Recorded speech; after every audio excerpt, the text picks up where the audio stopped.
Muito boa noite a todos. Meu nome é Pedro Pongelupi e estamos começando mais um bate-papo do programa Artificial Cast, um programa que trata sobre os avanços da inteligência artificial. Na noite de hoje, nós estamos recebendo o Cássio Volcan, professor de inteligência artificial na IC International Business de Barcelona, e vamos falar sobre o tema IA sem fronteiras, impacto global da inteligência artificial na educação e nos negócios. Cássio, seja muito bem-vindo. Eu gostaria que você se apresentasse antes da gente começar com o nosso bate-papo. Obrigado, Pedro. Obrigado pela apresentação. Obrigado pela oportunidade aqui também então, de conversar sobre o assunto. Explicando um pouco do que eu ando fazendo, principalmente na área de AI, né? Eu trabalho como engineering manager, gestor de engenharia de uma empresa americana que desenvolve, ela é líder mundial hoje em dia em desenvolvimento de LLMs, né? Linguagens generativas e tudo mais. E nessa empresa eu aprendi bastante sobre isso e também em outras empresas que eu trabalho, já trabalhei, e até as empresas que eu próprio fundei, então eu tive a oportunidade de usar a inteligência artificial. E além disso, nos últimos anos eu venho tentado externalizar um pouco esse conhecimento que eu adquiri, dando aulas, né, sendo parte do quadro de professores da Universidade International Business School aqui de Barcelona, e onde eu dou aula tanto presencial para algumas turmas de mestrado e aulas também online para algumas turmas de mestrado, e focando bastante na parte de data science e inteligência artificial. Bacana, Cássio. A gente estava conversando um pouco antes de começar a nossa live e, de fato, essa revolução da IA, no meu entender, pelo menos, é uma revolução muito forte comparada com a Revolução Industrial, comparada com o início da energia elétrica, comparado também com a infraestrutura de internet. Então, eu vejo que, em alguns anos, muita coisa vai mudar, né? E vai ter um impacto tanto na questão de trabalho, quanto na questão de tecnologia. E, na sua visão como professor, quais as abordagens de IA que você vê sendo desenvolvida na Europa? Porque a gente pode até, de repente, comparar com a realidade brasileira, né? Se, de repente, eu sei que a Europa, cara, sempre está anos-luz na frente de outros países em regulamentação, por exemplo, né? Mas você vê, assim, as abordagens das empresas, o que, de fato, as empresas estão desenvolvendo, estão focando, e a gente pode até tentar entender se é o mesmo que está acontecendo aqui no Brasil. Eu acredito que na Europa tem muito mais, tem muito mais foco na abordagem de inteligência que prioriza a responsabilidade, ética, regulação. Eu acho que muito mais que no Brasil. Então, aqui está todo mundo muito preocupado com isso. A região não está apenas desenvolvendo tecnologias de ponta, mas também está liderando globalmente todo esse debate sobre o que está acontecendo, né? Sobre essa forma de ser usada de uma forma segura e, digamos, até justa, né? Eu acho que tem exemplos disso, né? A primeira proposta legislativa hoje em dia, por exemplo, abrangente do mundo, foi feita aqui na Europa, que se chama AI Act, se eu não me engano. Essa lei, segundo o que eu tenho pesquisado, ela classifica os sistemas de AI por níveis de risco e exige padrões rigorosos de transparência, né? A auditabilidade, todas as proteções de direitos fundamentais e tudo mais. Então, eu acho que isso é bem importante, porque hoje em dia, principalmente nos países emergentes como o Brasil, eu acho que tem muito cuidado de desenvolver cada vez mais e está com a tecnologia muito na frente, mas não tem cuidado de toda essa parte de transparência, toda a parte de ética, regulação. Não existe ainda, mas uma hora vai chegar. E essa hora, se ninguém tomar cuidado agora, não vai conseguir controlar isso no futuro, e até os seus modelos vão ser, talvez, banidos em algum momento pela essa falta de controle, né? Eu acho que do ponto de vista técnico, se a gente entrar um pouco na parte técnica, eu acho que a gente pode salientar um pouco umas abordagens aqui, né? Que é uma coisa que a gente vem conversando bastante, se chama AI explicável, né? Que é uma preocupação crescente de todos os modelos de AI. Isso não gera apenas para os engenheiros, né? Mas para os usuários finais, os reguladores, as tomadas de decisões. Eu acho que isso é essencialmente especial em setores como finanças, por exemplo, né? Saúde e direito. A empresa que eu trabalho hoje em dia, ela é muito forte no sistema financeiro. É incrível como ela se preocupa com essa parte, né? De até análise de dados, que modelos, os modelos, que tipos de dados vão utilizar, Então, eu acho que isso tem muito cuidado. Tem muitas empresas fazendo muita coisa. E essa minha empresa, por que ela consegue vender para empresas grandes como Visa, Mastercard e outras coisas? Porque ela toma conta ou ela se preocupa em fazer esse tipo de coisa, né? Eu acho que também tem aprendizado federado, né? Que essa é uma técnica que permite treinar modelos de AI usando dados distribuídos em diferentes locais, né? Hospitais, empresas e tudo mais. E tem, por exemplo, abordagens híbridas, ou chamados híbridas também, né? Que se investe também bastante em modelos que combinam AI simbólica ou baseada em regras, o que for, e aprendizado profundo, né? Que seria a parte do deep learning, que a gente chama, né? Mais comumente em países que falam inglês. Mas eu acho que geograficamente, coisa para salientar, voltando um pouco à pergunta, né?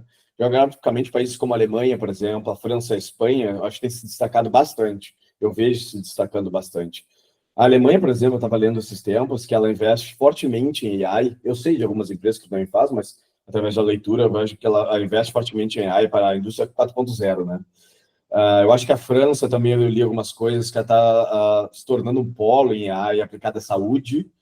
E na Espanha, por exemplo, onde eu atuo, né, onde eu tenho mais conhecimento, junto com os Estados Unidos, tem incentivado a pesquisa aplicada em diversos hubs e universidades, o que faz que isso fomente, né, bastante a educação e negócios. Aqui tem muitas, digamos, sociedades, muitas empresas governamentais que fomentam a utilização de AI criando as empresas, ajudando a fazer toda essa iniciação científica, né, para quem quer. E eu acho que, além disso, tem a parte, né, transfronteiriça, né, que, digamos assim, que tem um monte de universidades trabalhando com outras universidades, com centro de pesquisa e muito mais, e tentando fazer essa criação de ecossistemas europeus integrados de inovação e AI. Cara, muito bacana. É importante a gente ver, né, a vanguarda da Europa sempre em algumas relações, em algumas questões de tecnologia, mas eu confesso para você que eu estou um pouco assustado com o avanço tão rápido da inteligência artificial. Tanto é que eu vi uma entrevista do Jeffrey Hinton, que é um dos papas da inteligência artificial, que começou a pensar nisso já em 86. E aí eu vi uma entrevista dele essa semana que ele diz que ele dividiu o dinheiro dele em 3 bancos canadenses, porque ele está percebendo esses computadores quânticos, né, o avanço desses computadores de poder quebrar criptografia. E aí ele falou, cara, eu não vou correr o risco. Então ele pegou a grana dele, dividiu em 3 bancos, porque ele acha que alguns bancos correm seriamente o risco de serem invadidos e quebrarem e levarem a grana das pessoas junto. Então a gente não sabe, nunca sabe o que é uma teoria da conspiração e o que de fato pode acontecer, né? Como que você tem visto essa questão do avanço da IA no sentido de, será que algumas das teorias das conspirações vão de fato, quando vai ter um colapso energético, de hacker, de criptografia? Como que você percebe essa questão dos riscos? Então, eu acho que aí já entra na computação quântica, que já é um tema muito pensado também. Eu acho que vai ser outro quebra de paradigma, né? Porque assim como o AI está sendo, depois da internet, o maior quebra de paradigma para mim foi a AI, né? Então agora eu acho que a computação quântica é outra que vai quebrar. Obviamente, os estudos falam que vai quebrar, né? Vai conseguir abrir sistemas muito complexos, né? Quebrar chaves muito complexas de uma forma muito rápida, onde demorariam computadores hoje em dia milhares de anos, o computador quântico vai fazer em apenas horas. Eu acho que, ao mesmo tempo, não é algo fácil de se construir esses computadores quânticos. Eu acho que as pessoas que têm acesso a esses computadores quânticos são as pessoas que não têm interesse em quebrar essas chaves. Ao contrário, eu acho que quem tem acesso a esse tipo de tecnologia são as preocupadas em manter elas e em criando outras chaves quânticas para que não sejam quebradas. Então, eu acho que numa corrida curta, a médio prazo, não vamos ter problemas. Só, obviamente, quando vier à tona computadores quânticos de forma usual para usuários comuns, como eu e tu, talvez isso venha a ser um problema. Mas aí vai existir outros computadores quânticos mais potentes, ou o que seja, que vai fazer chaves ainda mais complexas. Porque obviamente, né? Porque quem está no controle dessas coisas são as pessoas de maior poder. E quem tem maior poder não tem ganho nenhum em fazer esse tipo de coisa, né? Uhum. Então, aí já... Bom, essa é a minha crença, né? Mas quem tem muito dinheiro, obviamente, botar em 3 bancos não vai fazer diferença nenhuma, porque se conseguiu decodificar um banco, com certeza vai decodificar outro. Por isso tem a blockchain, né, que é outro tipo de tecnologia, que a gente pode, né, falar em outro momento, talvez, mas blockchain foi inventada justamente para dificultar realmente toda essa quebra ou traceabilidade da onde estão as coisas, né? Então, eu acho que utilizando várias ferramentas ao mesmo tempo, várias tecnologias ao mesmo tempo e combinadas junto, eu acho que a gente vai continuar tendo o mesmo sistema hoje em dia, obviamente equipados com outras tecnologias, mas eu acho que não vai existir um grande problema, não.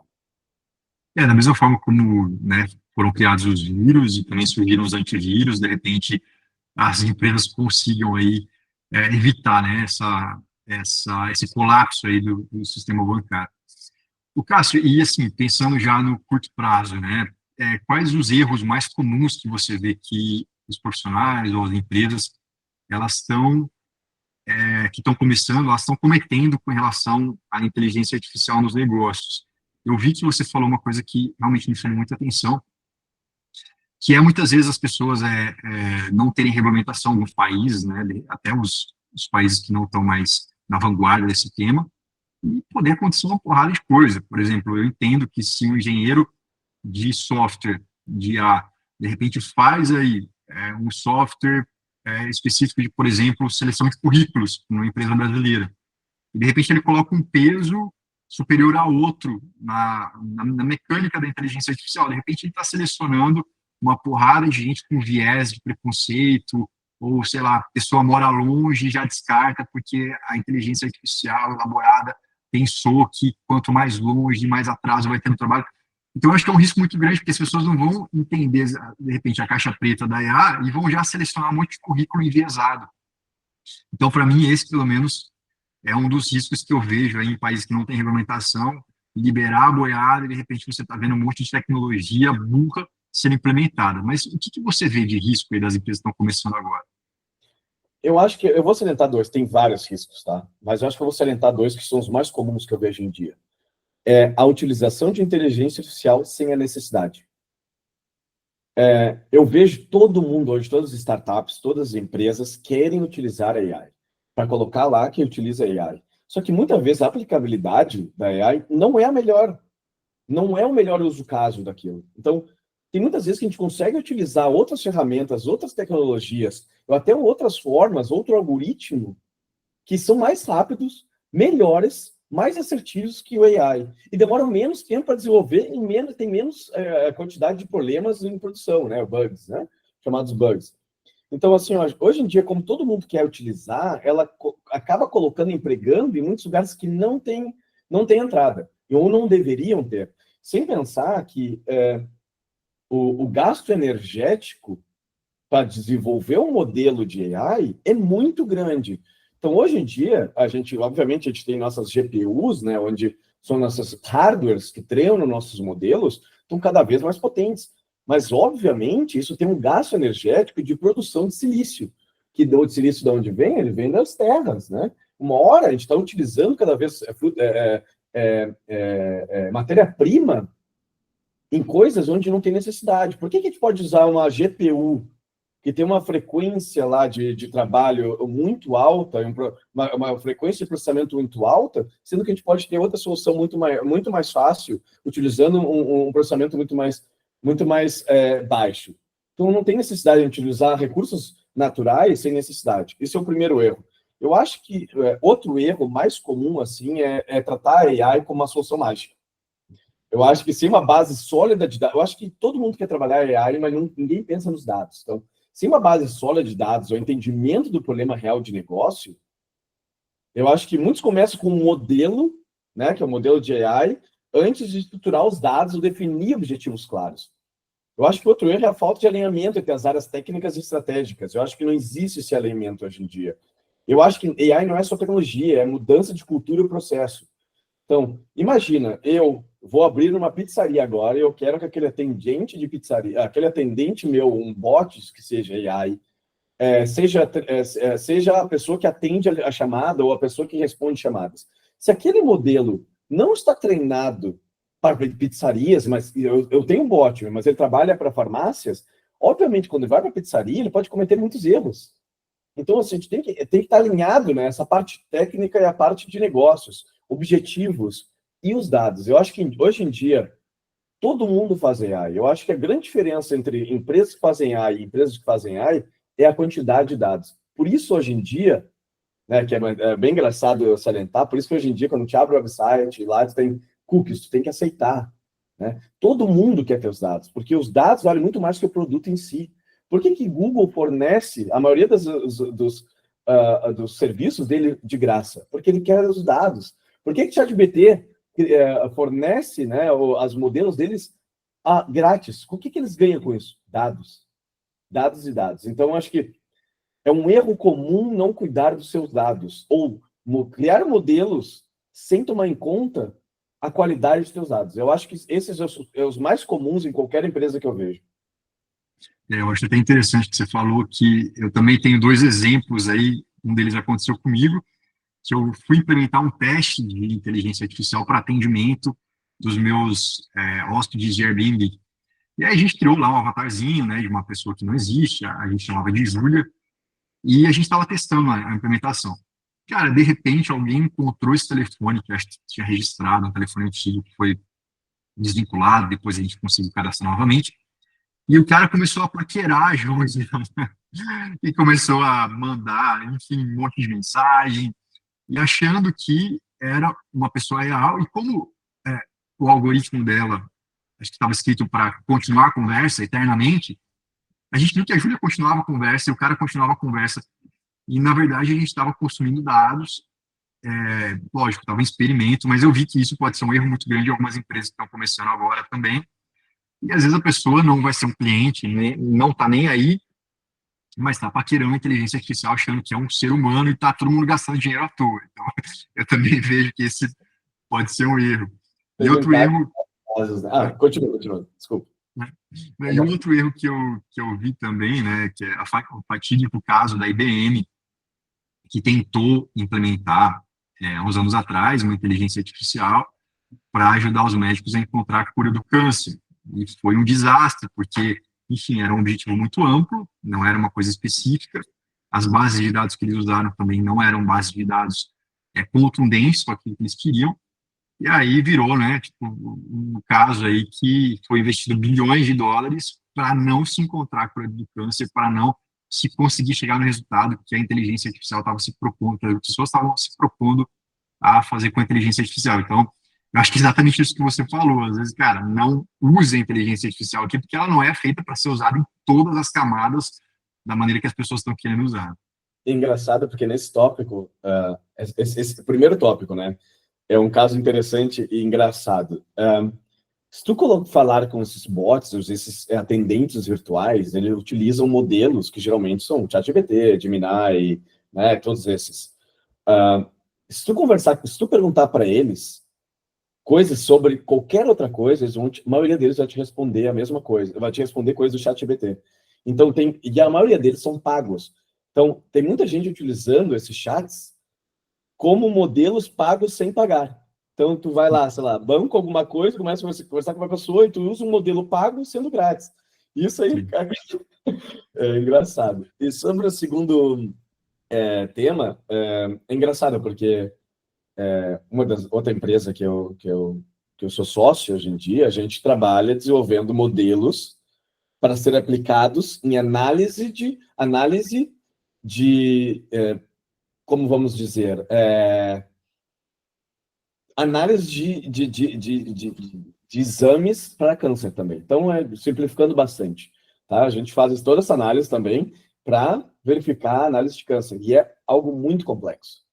Muito, muito complexo. Se tu faz isso errado, imagina, porque se tu acertar 99%, está tudo bem, mas esse 1% pode matar muita gente. Uhum. Então, tem uma parte bem complexa, né? E isso pode, se for para business, com 1 a 2 mortes, tu fecha a empresa. Então, tem que ter muito cuidado, né? Como tu é tratado com esse tipo de coisa. É por isso que ainda o ser humano, né, ainda é uma peça, sei lá, pelo menos nos experimentos de revisão, de, né, fechar o ciclo só com uma análise do ser humano, principalmente algumas questões de saúde. Mas o que eu vejo hoje, cara, assim, a inteligência artificial é um tema que está tomando conta das redes sociais. Muitas pessoas estão querendo surfar nessa onda, outras estão assustadas, outras estão achando que é uma ferramenta como qualquer outra tecnologia, não estão entendendo que, de fato, o poder da inteligência artificial.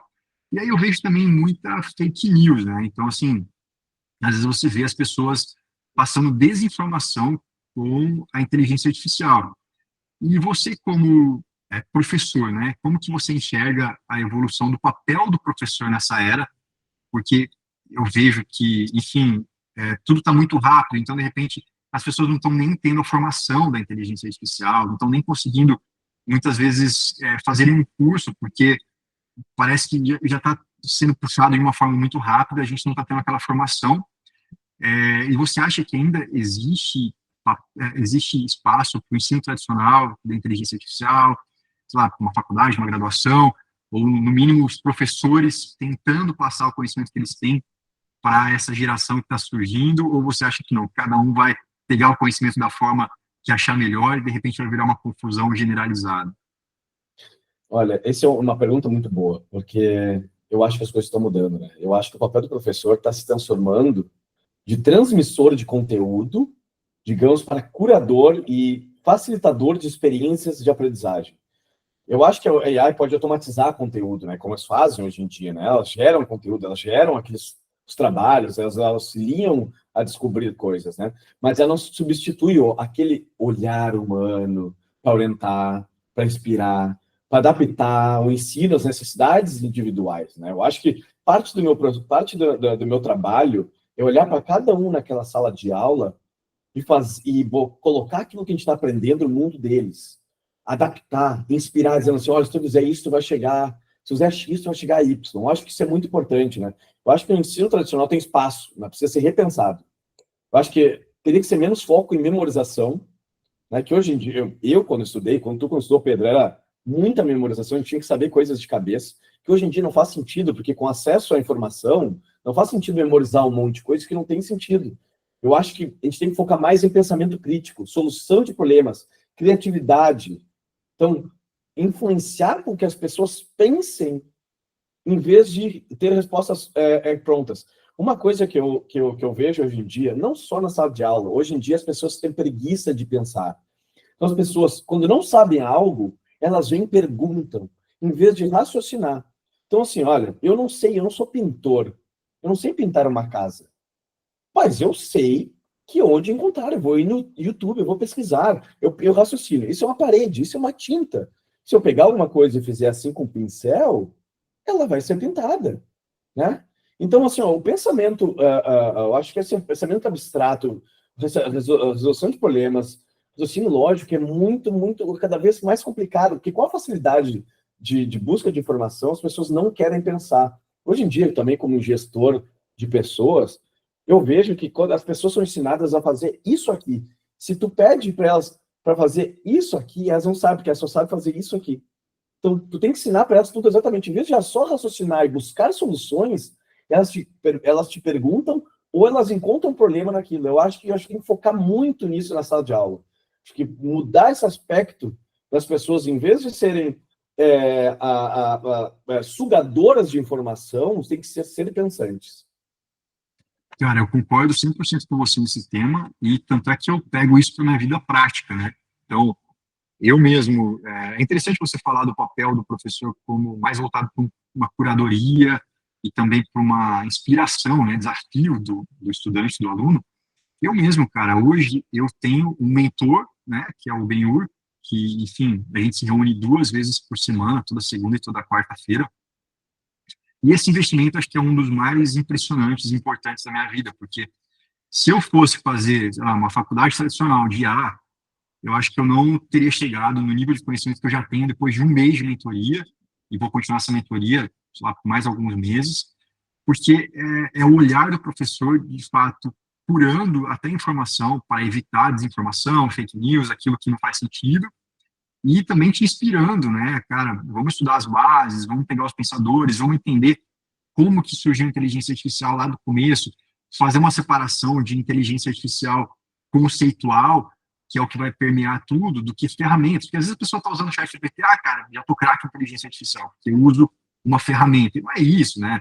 Se você entender de fato algumas questões, por exemplo, da mentoria, que eu entendi, que eu não fazia ideia, é que existem caixas pretas na IA, porque a inteligência artificial, muitas vezes, ela tem um raciocínio tão rápido, tão profundo, tão diferente do ser humano, que o ser humano não entende como que ela chegou naquele resultado. Você pede para ela vai se alimentando, vai treinando, ela chega a um resultado.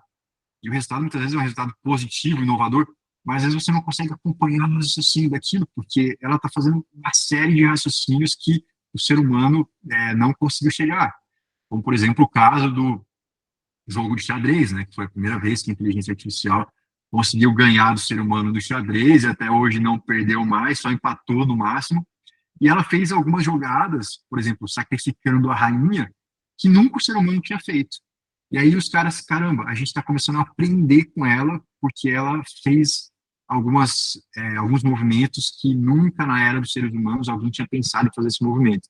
Então, eu acho muito interessante ver o papel do professor como um curador, como um inspirador, alguém que desafia, e concordo com você que esse ensino tradicional, eu acho que talvez as pessoas estejam querendo consumir menos, ou então não vai levar, assim, a grandes resultados se for feito dessa maneira aí que a gente, né, na nossa infância, na nossa adolescência, a gente aprendeu.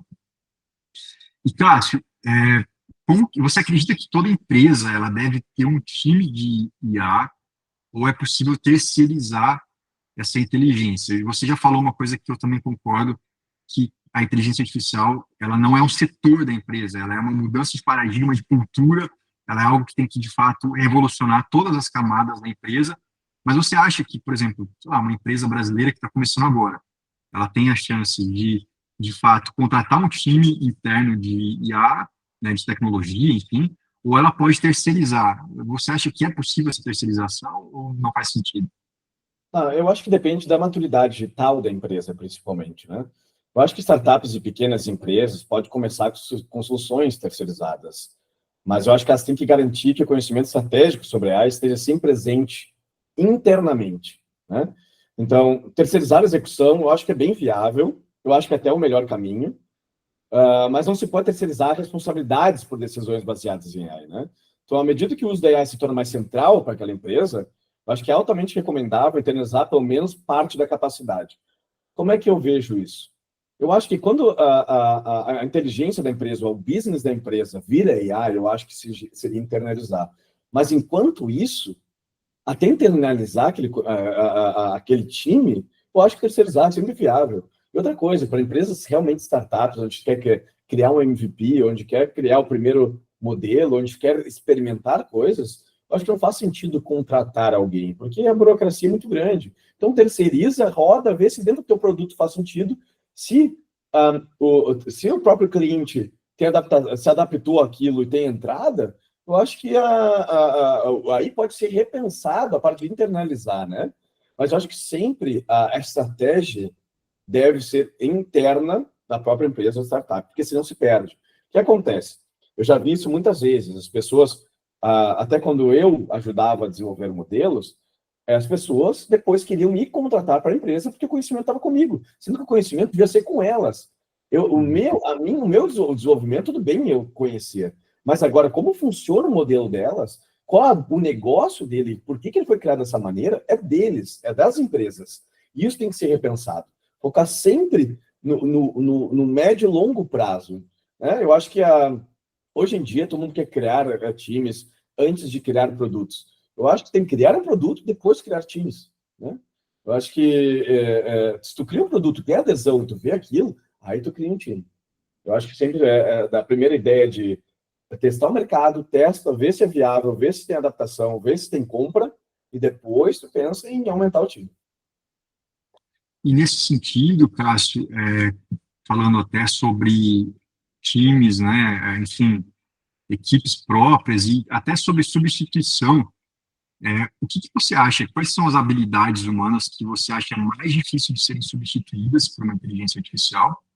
E não só habilidades, como profissões também, porque eu vejo que, sei lá, com os avanços recentes especialmente do ChatGPT em relação à ilustração, foto, o Canva também anunciando que com um prompt você vai conseguir criar um site que, sei lá, até há pouco tempo você via algumas criações, mas criações meio desconexas, o site não funcionava, cheio de erro. Mas agora o Canva anunciou, né, que, cara, a revolução deles vai ser a criação de sites por prompts. Então, as pessoas, sei lá, os programadores estão com medo, os ilustradores, os designers, a gente vê uma série de profissões que, de fato, pode falar, cara, isso é uma besteira, mas a pessoa fica com receio de, sei lá, tá, agora ainda tá aquele Frankenstein, tá aquela coisa que funciona, não funciona, mas daqui 2, 3, 4 anos, será que a minha profissão vai sumir? Então, quais habilidades você acha que são difíceis de serem substituídas e profissões também? Eu acho que, principalmente, as intrínsecas do ser humano, que mais que animais, né, o ser humano ele tem características especiais que nunca uma AI vai conseguir, e muitos animais também não conseguem, né? Eu acho que as principais que eu diria, assim, que devem ser priorizadas, é sempre empatia, pensamento crítico. Por exemplo, o animal é empático? Bom, geralmente pelos seus filhos, mas com a pessoa, por exemplo, o animal, ele tem uma comida, geralmente ele vai na frente até, se não for filho, até dos filhos, às vezes, ele vai comer, se ele está com fome, ele não vai pensar em outro em repartir, né? Então falta essa empatia, que a AI nunca vai conseguir. Pensamento crítico, a AI não tem pensamento crítico. Então, realmente, se faz sentido ou não. Julgamento ético, eu acho que ensinar a AI sobre o julgamento ético é muito complicado.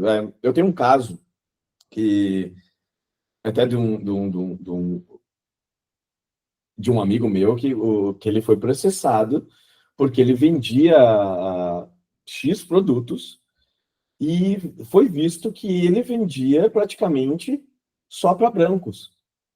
Por quê? Ele percebeu que o modelo dele foi treinado utilizando dados, porque assim, ele vendia um produto, é um produto de alta tecnologia. Ele percebeu onde que é vendido a maior quantidade de produtos dessa tecnologia. Europa, Norte Europa e Centro Europa, até na Rússia e China. O que acontece? São predominantes brancos. Então, o que é o modelo de AI aprendeu? O modelo de AI aprendeu que a probabilidade de vender para um branco é muito maior que para um negro. Então, ele só fazia o marketing, só mostrava em Reels, onde for, nas ferramentas necessárias para brancos. Então, olha o tema ético aí. Olha como é que... o modelo AI está errado? Não. Os dados, a pessoa que criou, que viu os dados, que jogou os dados para serem treinados, tem que ter essa ilusão ética. Então, se não tiver um humano ali, isso não vai acontecer. O AI não vai entender esse tipo de coisa. Então, sempre vai precisar Porque hoje que eu vejo as principais utilidades ou principais carreiras, trabalhos estão crescendo hoje em dia. Data Analyst, Data Engineer, Data Cleaner. Então, é tudo vinculado à parte de dados, né? Então, esse tipo de pessoa está crescendo muito. Isso não existia até 3, 4 anos atrás, esse tipo de profissão. Antes, quem trabalhava com isso aí era Excel e mexendo dadinhos no Excel. Hoje em dia é muito mais que isso, né? Eu acho que também destaca a capacidade de colaboração, é uma coisa que AI não existe. Como é que vai colaborar? Um outro modelo colabora com outro modelo, não hoje em dia. Quem sabe outro modelo, né? Em outro momento. Comunicação, não existe comunicação na AI, né? Dessa forma. Eu acho que e a liderança em ambientes ambíguos.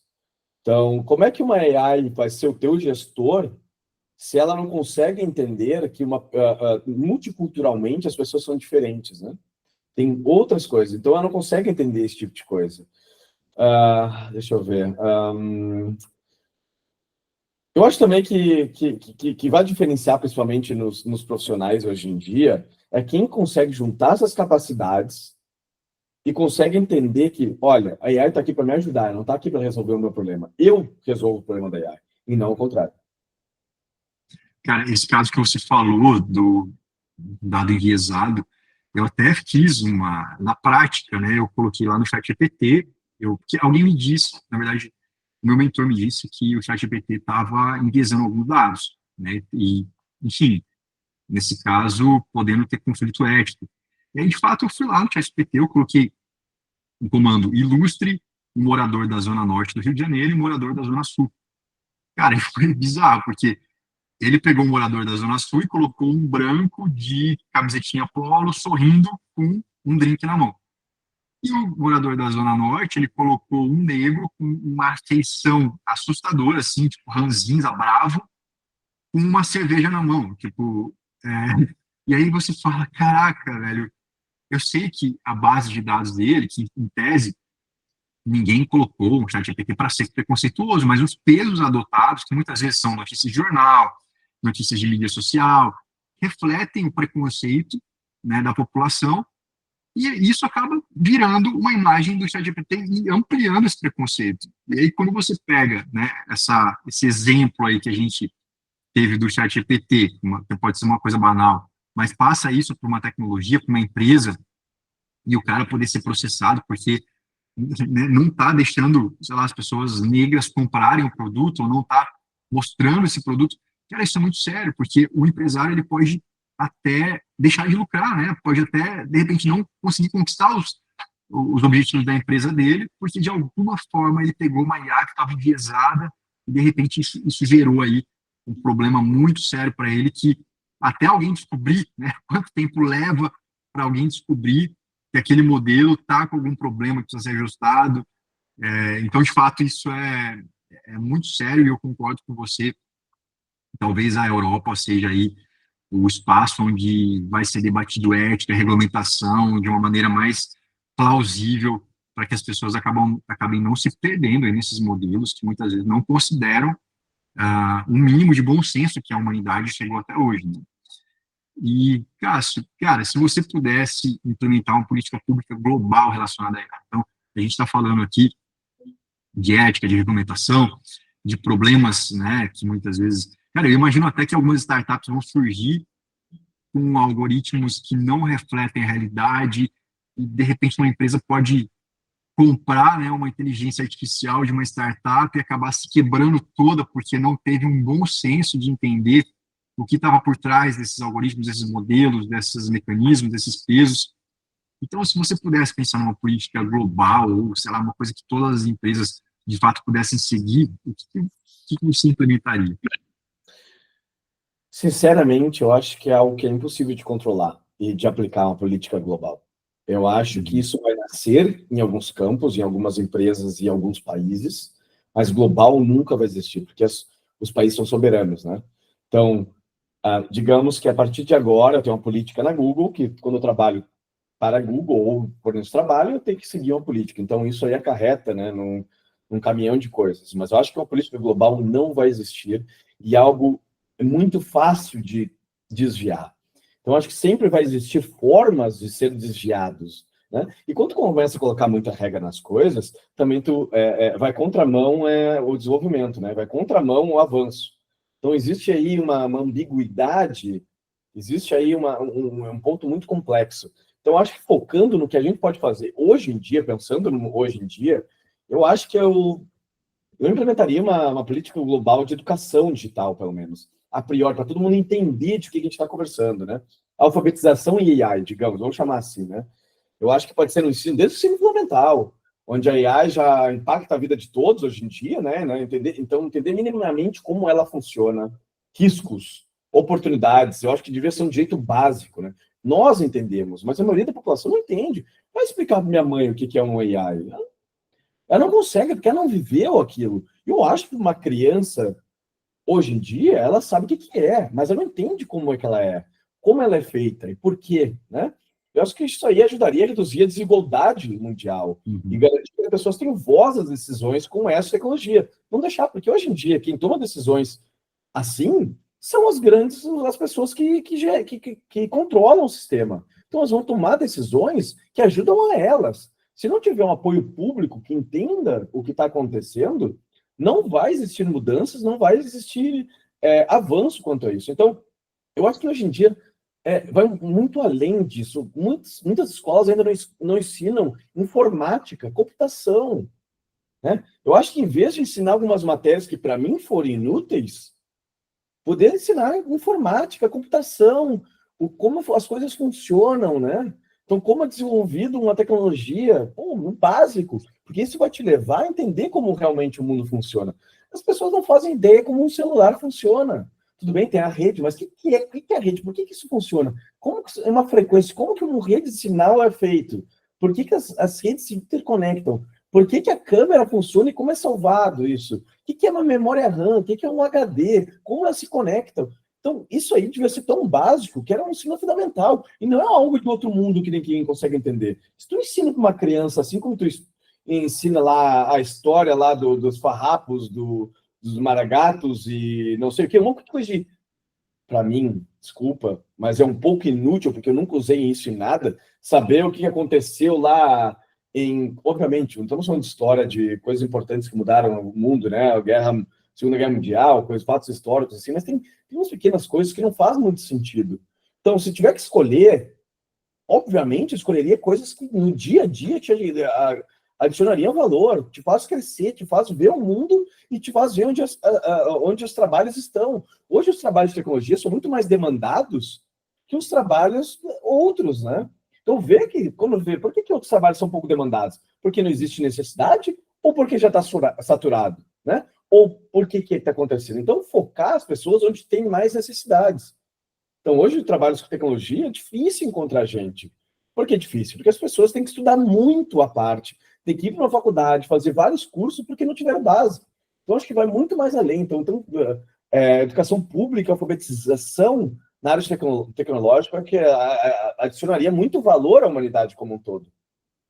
É até interessante você falar isso, tocar nesse ponto, porque eu faço parte de um instituto, né, uma ONG, aqui no Brasil, junto com os amigos meus, e a gente está implementando uma célula da ONG na Bahia, numa ilha da Bahia, que é uma ilha de pescadores, de 800 pescadores, onde, inclusive, uma amiga minha mora lá. E aí a gente pensou, cara, a gente já faz esse trabalho aqui no interior de São Paulo, a gente já dá aula de teatro, dança, de basquete, também alfabetização e matemática, reforço de matemática. Então, aqui no estado de São Paulo, a gente faz junto com uma escola. E aí, quando a gente pensou em levar lá para a Bahia, a gente estava pensando, cara, vamos levar aula de judô, jiu-jitsu, violão. Aí a gente parou para pensar, cara, com toda essa revolução que está acontecendo na tecnologia, nós temos recursos limitados. Será que vale a pena a gente investir um recurso em aula de violão ou investir um recurso cara, iniciar um primeiro, sei lá, ensinamento para as crianças sobre inteligência artificial, porque como uma ilha de pescadores, talvez nunca elas tenham acesso a esse conhecimento. E aí a gente bateu o martelo. Então, a gente está agora em julho, iniciando as primeiras aulas de inteligência artificial, com um recurso que, em tese, a gente investiria no violão, no jiu-jitsu, não desmerecendo esse tipo de atividade, de conhecimento, de ensinamento, mas se a gente tem só uma cartada para dar e a gente vendo tudo que está acontecendo no mundo, cara, vamos investir na inteligência artificial. E aí a gente agora, em julho, já fechou as passagens, estamos indo para lá, para começar, de fato, a ensinar as crianças pelo menos o conceito, que seja.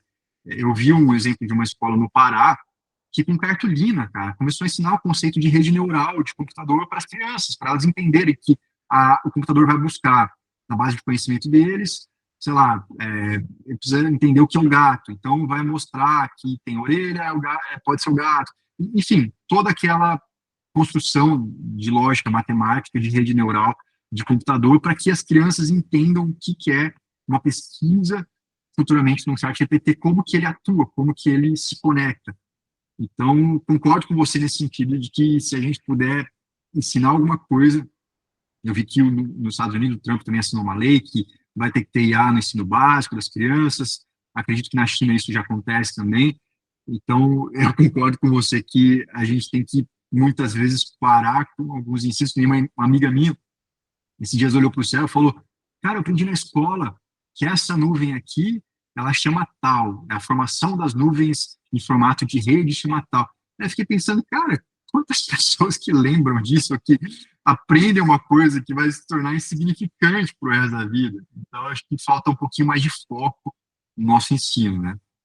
Não que as outras coisas não sejam, tanto tu como eu, a gente não quer menosprezar outras áreas, né? Mas realmente a necessidade do ser humano hoje em dia está focado em outras coisas, né? Então, eu acho que uma coisa que a gente tem, o tempo, ele é limitado. Então, quem sabe, né, focar no que ia direcionar para aquelas áreas que a gente necessita, né? Eu me lembro que AI não é algo novo. Em 2008, por exemplo, eu já desenvolvia redes neurais. Então, é algo que já existe há muitos anos. Só que agora houve um boom, porque a forma que os modelos são treinados e as formas estão melhorando, né? Como criar modelos está melhorando. E agora fez um boom com o que foi com o ChatGPT, mas isso já existe há muitos anos, né? Só que agora o mundo está focado nisso e está botando esforços nisso. Então, assim, imagina se lá em 2008 o pessoal já começasse a estudar isso, o que seria hoje em dia? Pessoas que estudou em 2008 sobre isso, ou até antes, estariam no mercado de trabalho agora, voando. As empresas que em 2008 empregavam esse tipo de coisa seriam pioneiras hoje em dia. Então, assim, ó, pensar um pouco o que será o futuro, eu acho, e prever um pouco o que está acontecendo e ver o que vai acontecer também é algo bem importante, né? Que aí vem o ser humano. Como os modelos, o AI não vai saber o que vem no futuro. Nós que temos que ver o que está acontecendo e focar e colocar as pessoas que estão em fase de aprendizagem a focar no que necessitamos, o que a humanidade necessita, né? Como o meio ambiente hoje em dia, com todas as mudanças climáticas e tudo mais, né? Então, realmente alguma coisa que tem que estudar para ver o que está acontecendo e como, né, tratar esse assunto. Que, senão, não vamos ter mundo em muito pouco tempo. Sim. E, Cássio, caminhando já para o fim do nosso bate-papo, né, já é quase uma hora batendo papo, e passa rápido quando o assunto, pelo menos para mim, quando o assunto é de extrema importância, relevante, interessante, para mim passa muito rápido. Cara, se alguém quiser se conectar com você, se alguém quiser entender os cursos que você dá, ou até mentoria, como que a pessoa pode te encontrar, se você tem um LinkedIn, rede social, e falar um pouquinho também, se você faz esse tipo, né, de trabalho, se alguma empresa quiser te contratar, então como que a pessoa pode entrar em contato para poder falar com você? Claro, claro. Bom, primeiro, muito obrigado. É um prazer sempre falar contigo, Pedro, que além de ser uma pessoa que é muito interessante de conversar, a gente sempre tem bons papos e tudo mais, então obrigado de novo pela chance. Claro, eu sempre utilizo o LinkedIn para esse tipo de coisa, né? Então, pode me adicionar no LinkedIn, vai me achar facilmente. Eu sou o único, até onde eu saiba, no LinkedIn com o nome Cássio Volcan, né, com N no final. Eu acho que é uma boa maneira de se conectar. E, obviamente, a partir de aí, a gente se conecta de outras formas e vê como a gente pode trabalhar junto, né? Ou como eu posso não só ajudar, mas como ser ajudado. Eu também estou interessado em pessoas que queiram me ajudar, né? A ser meu parceiros nas coisas que eu faço. Então, sempre muito bem-vindo compartilhar ideias, compartilhar ensinamentos. Cássio, muito obrigado, te agradeço aí pela oportunidade, sempre é muito bom falar com você também. Até uma amiga minha me disse uma vez, cara, quantos amigos você tem que você consegue debater assuntos profundos? Eu comecei a ficar pensando, e é verdade, sei lá, 80%, 70% das relações que a gente fala de assuntos do dia a dia, e muitas vezes a gente não consegue aprofundar assuntos, então é tão bom quando a gente tem pessoas que a gente consegue, de fato, trilhar caminhos mais profundos, filosóficos, de futuro, e para mim isso é muito gratificante. Então, obrigado e até a próxima. Até a próxima. Até tá. Valeu. Tchau. Deixa eu